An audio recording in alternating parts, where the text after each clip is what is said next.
Hi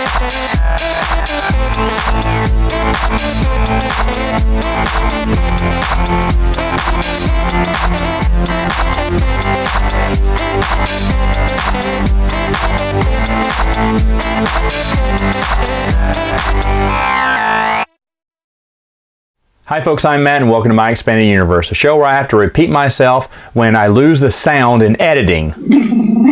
Okay, so let's go through this again, at least for me.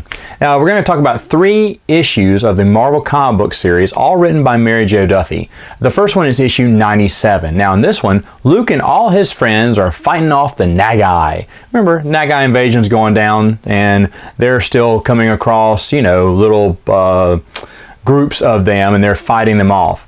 Now, I'm going to put a spoiler, I'm not going to say spoiler. I'll just say spoiler here. I won't put it in the description because it's not really that much of a spoiler, but Cairo dies in this comic book. Well, I mean, dies. Where he sacrifices himself for the team. He tackles a Nagai. They go tumbling off a cliff. And then it is insinuated that he does die at the end. The last panel is basically, some flowers wash up on the beach. He's dead. He's gone. Everyone's like, oh, and actually for the next couple of issues, they mourn the loss of their friend Cairo.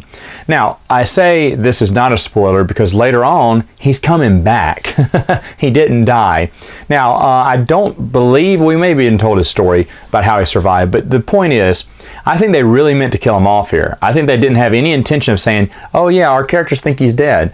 Because you look at the ongoing issues after this, and Luke and everyone else like, oh, Cairo, oh, good memories of that man. Oh, he's gone. Thank you for your service. And I bet what happened was the fans were outraged. There was a lot of Cairo fans, I think. Now, I have the trade paperback, so I don't get to see what the letters were. But if you have the individual, comic book issues, I wonder were fans really upset. Now remember, 97 comes out, and 98 comes out a month later. They may have gotten a little bit of fan mail from that. 99 comes out, they got a lot of fan mail. They've already written, they're already about 4, 5, 6 issues ahead in their storyline. And I bet they started realizing, oh, these fans are not letting go that Cairo died.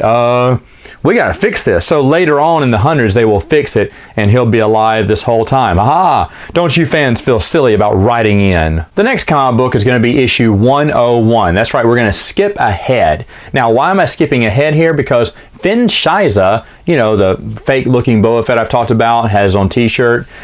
He is back. The Mandalore is back. And they're all welcoming back, and you're thinking, well, that's weird, because in the past couple of issues, in numeric order, he's been around. He's been helping them out. So why in 101, when he appears, they go, oh, Finn, what are you doing here? I don't know. If you've been reading in, number order, I've been helping you out the past few adventures. So because of that introduction of Finn Shiza, I'm guessing this story was meant to take place before all those, but maybe they didn't get it done in time. I don't know. I'd love to sit and talk about Mary Jo Duffy about how this kind of happened, because you see a lot of those, things that take place out of order. And it seems like they were ideas that just didn't get finished in time before they went to print. And this seems to be one of them, 101. So they couldn't get around to the story. Anyway, the story is Han and Leia get into a fight. Han says deuces. He takes off the Millennium Falcon. He's all mad. And a ball of energy, this is the true story here, a ball of energy just appears in space, and it's been doing this a lot lately according to the Rebellion. But the ball of energy zaps the Millennium Falcon, and this ball of energy from space just shot it into parts unknown into the galaxy. We're nowhere in the known galaxy. What? And he and Chewie crash land on this planet. Of course, they crash land. And it's a medieval space age race that they encounter. Of course, there's a princess that Han can help out. And so he helps those people, and then they get the Falcon repaired. And then how do they get home? Because they're in parts unknown.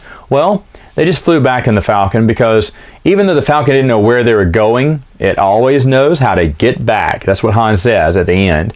Like, ha, ha, ha, well, that was a close one. We were almost lost there for a minute. Man, Gilligan really needed Han Solo, right? Oh, you're lost on this island? Don't worry. We don't know where we are, but I know the way back home.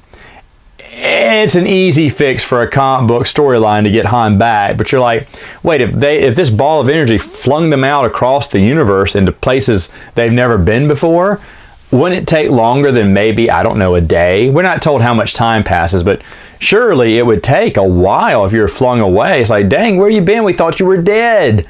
You know, Lando's wearing your clothes again. Anyway, the last issue I want to talk about is issue 99. Now in this one, Han and Bay basically go to Godo, and they're trying to help the population find a cure for a virus that's been killing them off. Now, I haven't talked much about Bay, but Bay is it looks like a 7-foot tall human with white hair and an eye patch.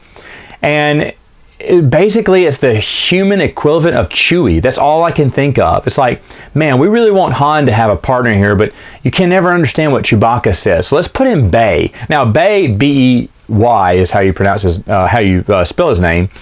Bay is not that interesting a character. I mean, he's okay, but it seems like a lot of the scenes where he and Han are, they're old buddies, by the way, they're old friends, and so they're talking back and forth. It's like, man, so if Chewbacca could talk, what would he say? And then they made Bay the character.